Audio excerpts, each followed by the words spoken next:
reception in the honor of our External Affairs Minister, Dr. S. Jaishankar, and to commemorate the opening of our new consulate in Manchester. To begin our official program, we will first play the national anthems of the United Kingdom and India. The national anthems, please.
Minister of India, Deputy Prime Minister, the Right Honourable Angela Rayner, Parliamentary Under Secretary of State, Catherine West, Deputy Mayor of Greater Manchester Combined Authority, Paul Dennett, and the High Commissioner of India to the United Kingdom, Mr. Vikram Doraiswamy, and of course the CEO of the Lancashire Cricket Club, Mr. Daniel Gidney.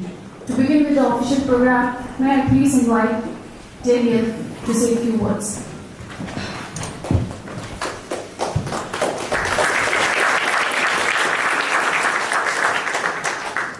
Welcome everybody, welcome esteemed guests to Emirates Old Trafford. Emirates Old Trafford is the iconic home of a 161-year-old cricket club in Lancashire Cricket Club, and we're delighted to have you here in sunny Manchester. It's always sunny in Manchester. We as a club have had deep ties with India for many, many years. We've had more Indian players play for Lancashire than any other first-class county, and it's something that we're really proud about. Going back to former captains, the irrepressible Farooq Engineer, who kind of reinvented how Lancashire played one-day cricket. You know, to more recent times, Sourav Ganguly, and of course, Harmanpreet Kaur as well. And more recently, Washington Sundar, and recent IPL winner Venkatesh Iyer as well. So it's a big legacy that we have and something we want to continue. We've also Lancashire has supplied multiple players to the Indian Premier League. Joss Butler, Phil Salt, Liam Livingstone, Luke Wood, Sophie Eccleston, Kate Cross and Tara Norris, just to name a few. And today is International Women's Day, but at Lancashire, every day is International Women's Day, and we're proud to have the most gender diverse leadership across the whole of cricket in the UK. And we're delighted to be hosting a Women's International T20 between India and England here at Emirates Old Trafford in July, followed by a men's test match. And we're also really pleased today to have Fiona Morris and Liv Bell from Lancashire Thunder, who are with us here today, before flying off to our training camp in Bengaluru. The men are there at the moment and our women are travelling next week. And we go on pre-season camp to India every year, and it's something that we're proud of developing and strengthening those links. Last week, you may have seen in the press that Poppy Gustafsson, the Trade Minister, announced £100 million worth of trade deals across the UK from India in her visit to Bengaluru.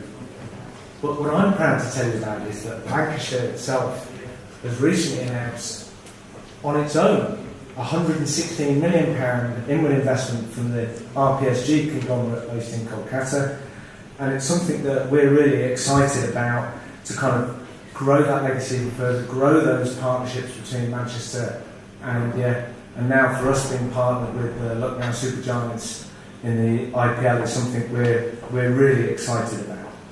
And that is inward investment straight into Manchester. And as the Deputy Prime Minister I'm sure will agree, Greater Manchester is the beating heart of inward investment for this country, particularly for culture, tech and sport. And again, just to finish, we're absolutely proud to host you today, and we're delighted that there's now a consulate in Manchester and an official opening of that. So, welcome.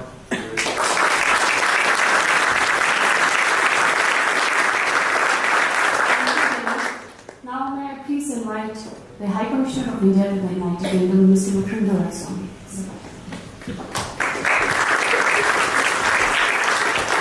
Thank you, Listen. Thank you, Daniel, for your hospitality. It's a great pleasure to be here once again at the home of cricket. As the CEO pointed out, that this is actually the real home of cricket. Never mind what people elsewhere in the UK might think. This is also the home of a number of other sports which have been hugely followed in India. 2 football clubs from this city are hugely followed in India, even if perhaps their results might not have been that great these past few months. I know I support one of them, and I can tell you it's like being a Christian Scientist with a appendicitis. But, ladies and gentlemen, we're here today for our community and friends of India to welcome the External Affairs Minister of India, our Minister, and of course, a minister whom I've had the great pleasure of having worked with for many, many years in his career in the Foreign Service also, Dr. S. Jaishankar, Mrs. Jaishankar, Deputy Prime Minister Angela Rayner, who has been, in a sense, the driving force of our decisions to do so much more in the Manchester area, because I'm sure all of you will agree when Deputy Prime Minister Angela Rayner says jump, you only ask how high. So she said jump to setting up a consulate. We've done that on International Women's Day with our first Consul General, Vishakha Yaduvanshi. As you can see,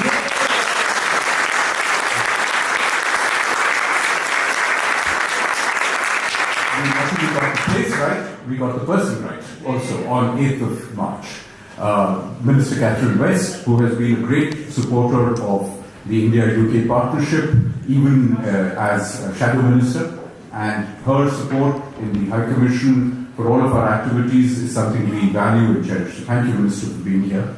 To all of you, friends from Manchester, friends of the India-UK partnership, friends who have run the Manchester-India partnership, Simon, Joe, and others in the business community, to business people who are the beating heart of making this relationship prosper and progress, and of course the academia, Manchester University, the Graphene Centre, the high quality of research that this part of the United Kingdom contributes to global science and tech.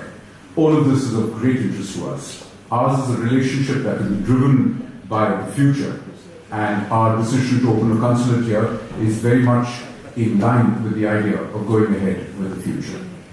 Cricket, of course, is a great place for our relationship to intersect. As it is well known, cricket is a sport dreamt up in India and invented by the Brits. So, therefore, there is every reason for us to celebrate the coming together of our partnership with the new consulate here in Manchester, with all of the work that we wish to do together in the Greater Manchester region. Thank you, Deputy Mayor, for the support of the City of Manchester and the Greater Manchester Council, to bring together this relationship in a way that brings together sport, brings together the passion around sport, brings together the money around sport. CEO, as you correctly said, we are now connected between Lancashire and Lucknow, which has a nice alliteration to that. and of course with the business and the academia that we wish to drive forward.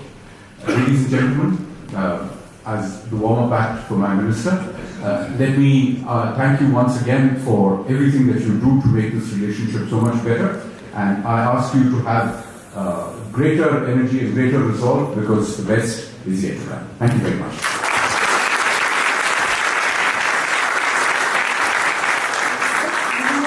Please request Deputy Mayor following.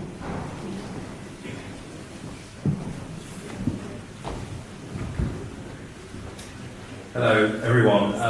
On behalf of Mayor Burnham, he sends his apologies. Unfortunately, he's in the United States at this point in time, but he would have really loved to have been here with us all today. So my name is Paul Dennett. I'm the Deputy Mayor for the Greater Manchester Combined Authority. It's a huge honour and privilege to be here today at what is a really monumentous and significant event, celebrating the strong and growing relationship between Greater Manchester and India. We take deep pride in our connections with India, and we continue to strengthen those, and we continue to see that flourishing here in Greater Manchester. India remains one of the key priority markets in the Greater Manchester international strategy, demonstrating India's absolute importance to our city region, but also to our global ambitions. Recognising this, we established the Manchester-India Partnership back in 2018 to drive forward Greater Manchester's relationship with India. The initiative reflects our commitment to fostering collaboration across various sectors of the economy, including academia and our cultural activities as well. And this relationship and this partnership continues to thrive within our city region. India is a priority for all of us across all pillars of the Greater Manchester international strategy. And over the years, we've developed strong trade and investment ties, welcoming esteemed Indian companies such as Tech Mahindra and also Hero Cycles to this city region.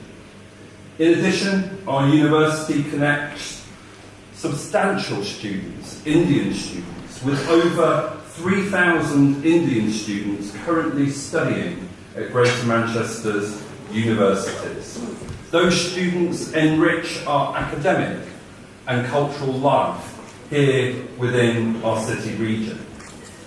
Direct connectivity with India remains a key ambition for Greater Manchester, and we're actively working with Manchester Airport to establish direct routes, further strengthening our ties and facilitating business, education, tourism and cultural exchange.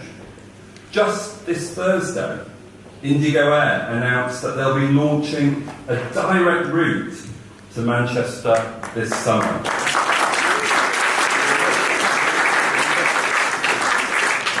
This marks a significant milestone in, I know, many people's efforts in this room today to enhance that connectivity between Greater Manchester and India. And who knows, maybe one day not too far away, we'll have an Air India flight to Mumbai.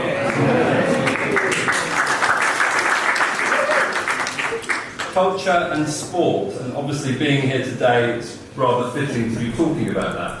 But nevertheless, culture and sport are integral to our partnership with India. In 2023, we proudly launched the South Asian Gallery at Manchester Museum, shaped by contributions from our vibrant diaspora community here within Greater Manchester.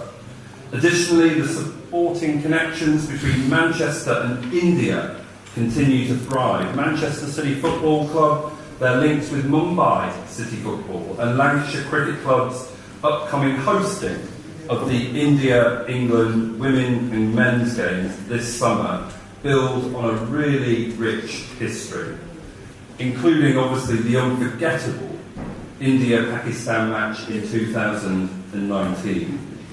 So looking ahead, I'm really excited and delighted at the opportunities to work closer with a consulate, to further deepen our relationship and mutual understanding between Greater Manchester and India. The consulate will play a significant role, a crucial role, in supporting strong Indian diaspora here in Greater Manchester, as well as our businesses and all of the cultural activity that I know many of us enjoy. Ensuring that you as an Indian community have access to essential resources, cultural initiatives and business opportunities. Together, I think we can create great things for the people of Greater Manchester, but also great things for both of our respective nations. Today is a monumentous moment. Let us celebrate that. Let us deepen our relationship and let us move forward together in a global economy. Thank you very much.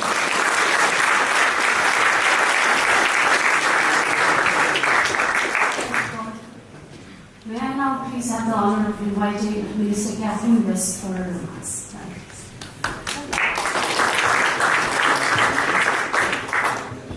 Thank you very much, Ovessa. And for those of you who don't know Ovessa, she does so much in London with us at King Charles Street, and she's a wonderful role model on this International Women's Day. And I wanted to thank so much Dr. Jaishankar and Mrs. Jaishankar for being with us today.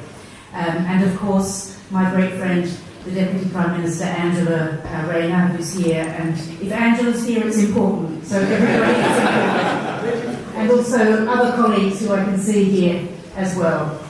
And as I said this morning at the inauguration of the new Indian consulate, your contribution underpins the close friendship between our two countries. Our shared love for cricket, and I am wearing the top, 2019 has been mentioned, it tells the story of the pitch and off the pitch. Having grown up down under, I spent many a summer's day, and as it's International Women's Day, I've been reflecting on the role that girls of my age played, which was mainly in the outfield, throwing the ball back to the boys as they bowled and batted. And I'm so glad that we have the leadership in women's cricket and in women's sport in general, which is showing the true way, so that our girls of the future know that they don't have to stay in the outfield throwing the balls back. Mind you, it was a very good development for being in politics later on. And of course, I had such fond memories as well from watching cricket. Stuart Broad taking 6 wickets against India in 2014, going back a few years now.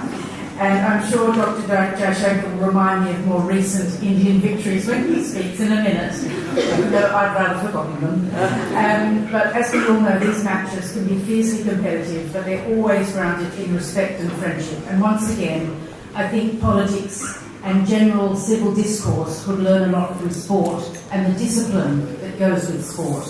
You can make your point and you can bat and bowl, but keep within the rules and within the confines of doing things properly and being a good sports person. This summer's series between England and India, and yes, I will be back up, both for the men's fourth test and the women's T20, will be very exciting and provide a great backdrop for further strengthening our sporting ties and promoting the wonderful city and region of Lancaster and Manchester itself. We look forward to welcoming the cricket team fans for what promises to be another memorable season, and of course fingers crossed for England this time round. And I'm pleased that our cricketing bonds extend beyond the field, benefiting the economies, as Paul has said. And of course the recent India investment of 4 teams in the UK's 100 competition, which is greatly exciting. We've all seen the IPL turn into a global success story and followed so much on the modern media as well, on our Blue Sky or Twitter, whatever we follow. The 100 will undoubtedly benefit from the world-class expertise of Indian partners. I'm equally pleased that representatives of Lancashire Cricket Club are visiting India next week for the Sports Summit in Bengaluru, and today's also special because of those women being here, and we just had some wonderful photographs with them celebrating International Women's Day and women's sport. We did see a 22% increase in participation by women and girls in sport last year, And of course, a couple of years ago, England women's cricket team had its highest TV audiences ever for an English summer with over 7 million viewers. Lancashire's been an absolute key to that success, and I was thrilled to meet Olivia and Vi, who are here, and role models like them are crucial in inspiring our next generation. So with India hosting the Women's Cricket World Cup in October, good luck, and thank you once again for having us all here today to celebrate our great relationship and also just celebrate sport and the wonderful way it brings us all together. Thank you.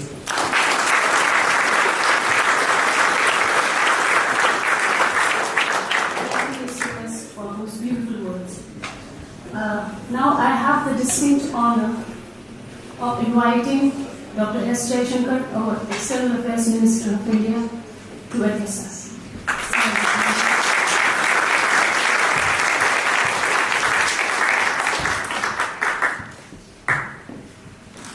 Deputy Prime Minister Angela Rayner, Minister Catherine West, Deputy Mayor, High Commissioner, our host, ladies and gentlemen. You know, I still can't believe I'm standing at Old Trafford. I don't know how many of you actually know about Brian Statham other than the fact that one of the ends is named after him.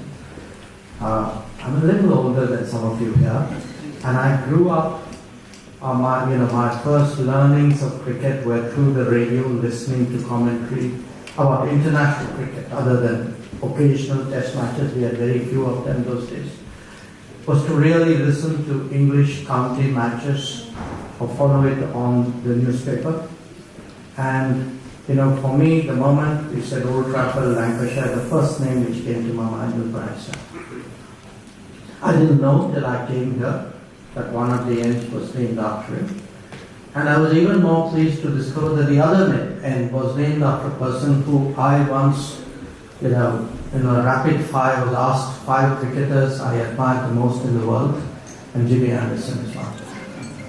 Because, for me, someone who can take that load over such a long period, I'm beginning to identify with that. So it's really, wonderful to be here. And of course, in India, we all know this as a place where Tendulkar's first century happened. And I was so glad today you brought up Farooq Engineer. Because again, like anything in life, one needs to remind people of talent, of greatness, of great moments. And he was someone really special. In fact, they would say in India that when Farooq Engineer appealed, 120,000 other people did, and you got the decision you wanted. But there are many other associations really with Old Trafford. I won't talk of recent matches or Stuart Broad and India. There are some other memories there. But one of them is the World Cup in '83. And I had the pleasure some months ago of releasing the memoirs of Mahinda Ramana, who was the vice captain of that team. And many members of that '83 team turned up for that occasion. Both the book itself and the talk, the conversation that followed, there was so much one learned about what was happening on the field, in the dressing room, and it reminded me of politics. That, you wanted to know really how did that decision get to be taken? What was in people's minds when they took that particular course. And I've always been fascinated by the analogy, by the connection between sports and diplomacy, sports and politics. I think there is a discipline there, there's a diligence there, there's a creativity there, which is not dissimilar.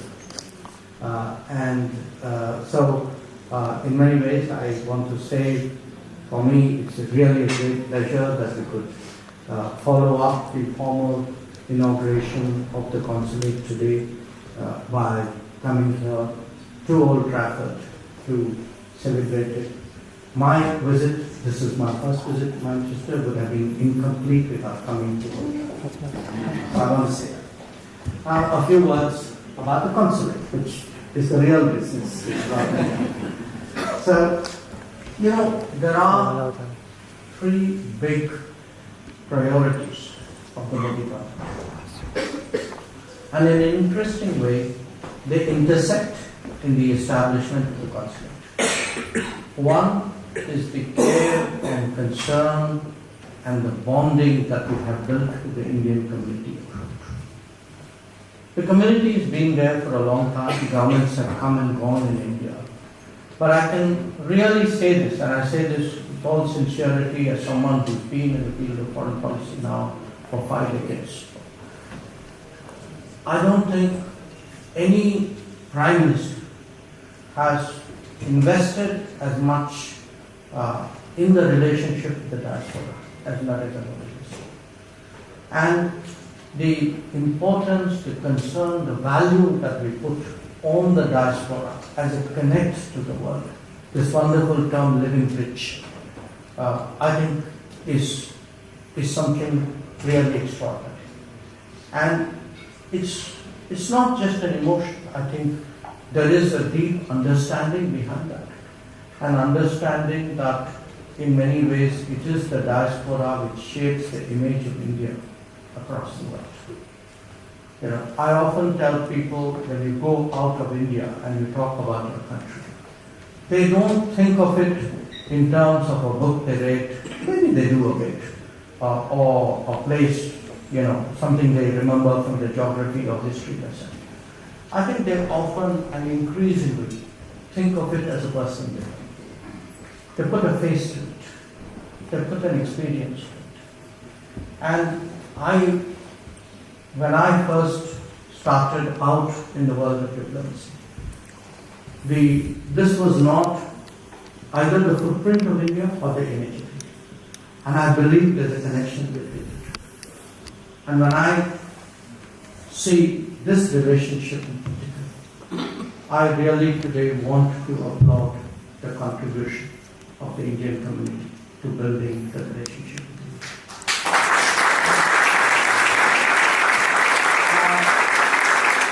The diaspora is one priority.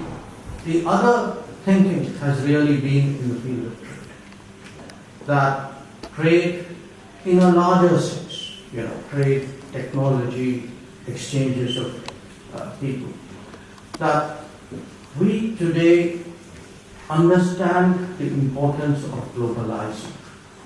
We are not always happy at the terms of globalization. We would like to make it fairer. But at the end of the day, for us, the world is more full of opportunities than of challenges. When India looks at the world, it looks at the world confidently.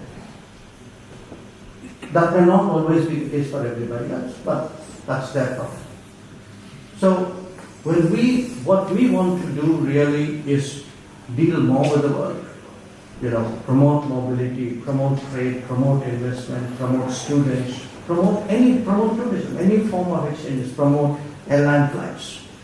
So it was very interesting last year when we were working on the manifesto for the election. We actually had a significant part of it devoted to foreign policy.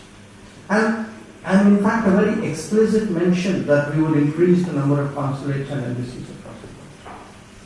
So, in many ways, today's function is a promise that we have delivered not just to the community, but a promise that we have delivered to ourselves that we will build a more globalized India, we will build a more connected India, we will build an India which values the contribution that the Indian community abroad can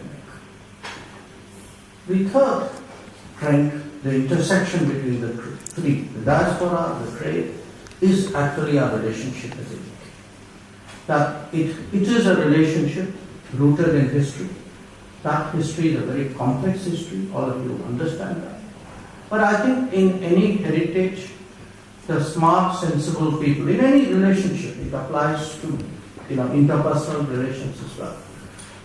every big, deep, important relationship is a mixed one. I think it's important to pick on the good side, look for the possibilities there. I'm not saying that one doesn't deal with the problems. I think that they need to be addressed. That will and should happen. But overall, I think when we look at the relationship with the United Kingdom, it is a relationship that we believe has immense potential actually to grow, to deepen. In fact, when we see the direction of the world today, I would say that the case for deepening these ties gets stronger, not weaker. And one current expression of that is the sort of accelerated effort that we are putting in the free trade agreement. So we've just had a round of discussions with Minister Reynolds when he was in India, because I think the first after the Starmer government came to power in the UK. And I am today cautiously optimistic about the prospects. I'm cautious about everything in public, so I think please use the other word as the operative one. So I do think when we consider geopolitics, consider relationships, consider who are and will be our key partners in the coming days, give the due weightage to trade, to other forms of exchanges, and then factor in the difference that the diaspora can make, I think A plus B plus C leads to the consulate in Manchester. Now, in Manchester, of course, we see very much, there's already a very fertile ground to build this relationship further. I think the Manchester-India partnership has done well over the last decade. I applaud those who have led it and given it shape. The community itself has grown in numbers. I know that there are some big investments here by Indian companies, as indeed there are by Indian community, people of Indian origin here. Growing number of students. I know some universities in particular have a certain, I would say, connect with Indian students and Indian businesses. We would like to see that group. I would even go to say that we would like universities from here, and Deputy PM, I'm looking at you as I say that. I would like universities from here to actually find ways of setting up a campus or find other ways of collaborating by setting up a presence in India. That is today possible under our new education policy. We are beginning to get some traction. A few universities have come in. And I think if we have Indian students here and a university from Manchester in India, I cannot think of a better way really of connecting up there. So this time I give you an ask. So I have delivered almost on the two asks which you made, which was the consulate and the flight. So I assure you that the university will be an even greater reason to really strengthen our ties. Finally, we all know today is International Women's Day. And again, my thoughts go to sports and women. We have two wonderful sports people today with us, Olivia and Finn. I was very pleased to meet them. I think we got a very nice picture up there on the cricketing field. But I also would want all of you to appreciate that when we talk about changes in India, both sports and, I would say gender, women issues are also changing in India, and sometimes they're changing together. I had spoken during the inauguration of the consulate about some of the campaigns which were launched, including about girls' education in India. Two other campaigns which have actually got enormous traction in the last decade. One is something called Khelo India, which is like a sports initiative to encourage students and young people to get out of the classrooms and workplaces and get physically more active and do that. And the second is Fitness India, Fit India, which is, it doesn't, it's not just young people who need to be fit, everybody needs to be fit. And we have a Prime Minister who obviously sets the example himself. So we've seen really these campaigns take root. But what these campaigns, like any campaign, it requires iconic figures to lead. And it's, I think, been very heartening in very inspirational, that many of them actually have been our women sports persons. There could be a badminton star, there could be a cricket captain, and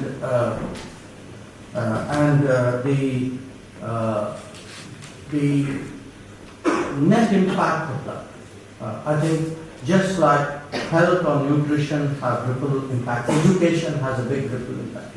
Education helps health, education helps nutrition. So does sports. So sports is not just about personal discipline and motivation and that ability to compete.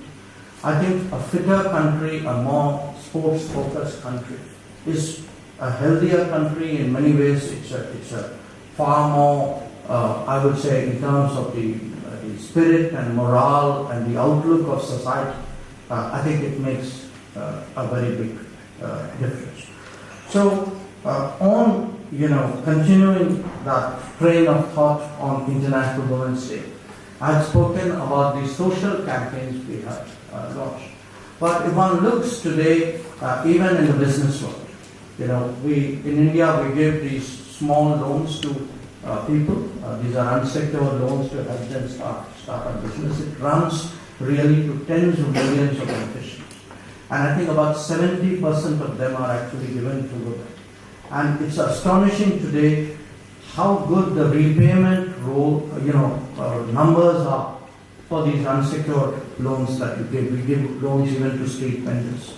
And it's very, I think there's a lesson in that, which is when actually a government trusts people, the people live up to that trust.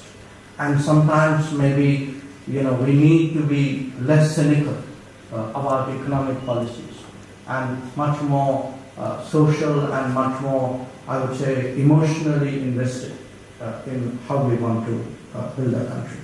We see the change as well in the parliament.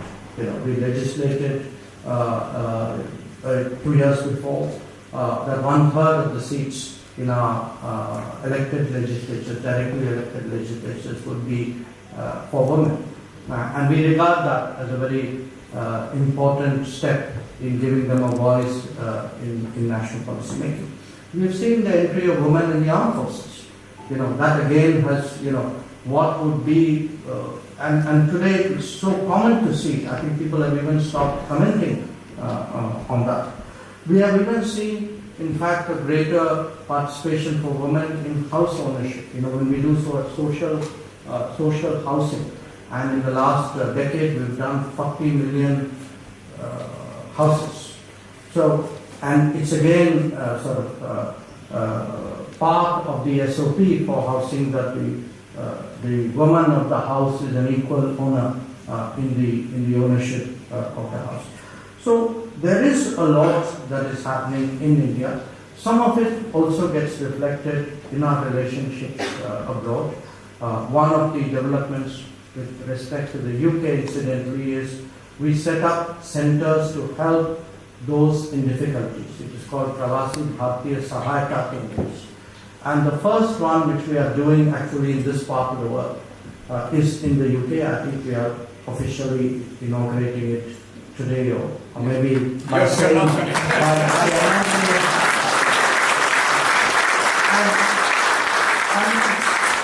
and it's fitting that we're doing it on Women's Day because actually most of the people who use these facilities are actually women. So my message really to you today is that this is not just an office we have opened. It is really an investment in a relationship on which we have very high hopes. It is an expression today of the value in which we hold the Indian community. It reflects our desire to serve the community better. We hope it will become a magnet to connect India and Manchester and the Greater Manchester region more deeply. We certainly hope that it would spur more trade and investment and education and technology related activities. And most of all, we know that it will be an important step in a deeper partnership with the United Kingdom. So I thank you all again today for joining us on this occasion. And I am confident we have wonderful matches, both women's and men's, in July this year. I have to find some reason to try to come back at that time. I'll do my best. It's not always been easy. But yes. So I'm counting on that's perhaps my second last. Thank you very much.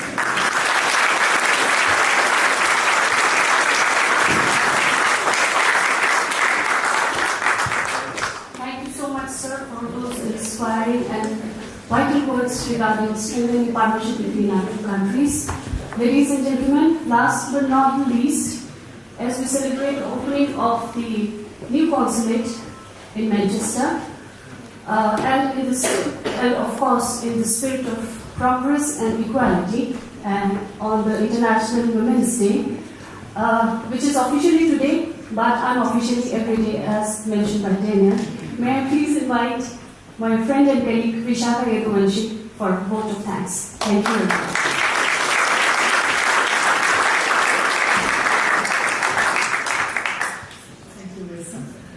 Very good afternoon, everyone. It's indeed a beautiful afternoon today. And thank you, Ovesa. It's lovely to find a friend here when you arrive for work and open a new office. She's an amazing woman. And let us, I want to celebrate more of us like her. And wish you a very, very happy International Women's Day. Now, kindly allow me to extend a vote of thanks very quickly. Honorable External Affairs Minister of India, Dr. S. Jaishankar, Right Honorable Deputy Prime Minister of the UK, Angela Rayner, Parliamentary Secretary of State, Catherine West, Deputy Mayor, Paul Bennett, High Commissioner of India to the UK, Mr. Vikram Doraiswamy, CEO of Lancashire Cricket Club, Junior, esteemed dignitaries, distinguished guests, colleagues and friends. It is both a privilege and a pleasure to extend my heartfelt gratitude on this momentous occasion of the inauguration of the Indian Consulate, a milestone in India-UK relations. At the outset, I express my deepest gratitude to Honorable External Affairs Minister of India for his inspiring leadership and for gracing this occasion with his presence. Sir, your guidance continues to strengthen our diplomatic outreach and strategic partnership between Ukraine and the UK. I am equally honored to extend my sincere gratitude to Right Honourable Deputy Prime Minister of the UK for joining us today. Wish you a very happy Women's Day once again. Your presence underlines the deep-rooted and ever-evolving partnership between our two countries, built on a shared history, mutual respect, and a vision for a prosperous future. Special thanks to all our distinguished guests, members of diplomatic corps, and Indian diaspora, whose unwavering support and enthusiasm are the pillars of our strong partnership. On a personal note, standing here in the UK again brings back fond memories of my stint in London and Oxford. I recall a professor once saying that diplomacy is not about changing minds overnight, but about building bridges that stand the test of time. This new consulate is one such bridge, ensuring stronger collaboration between our nations. Interestingly, I'd like to share with all of you, my first visit to Manchester was on the same date in 2018, dragged along by my husband, who's a die-hard United fan. Die-hard these days. Yes. However, the classic British weather that day made me doubt my life choices. But I'm so happy to be here once again. I would like to extend my appreciation to my dedicated colleagues at the High Commission of India, London, and CGI Birmingham, whose tireless efforts have made this day possible. Finally, I thank each and every one of you for your presence today as we embark on this new chapter. I look forward to working towards a future filled with opportunities and milestones. Thank you very much.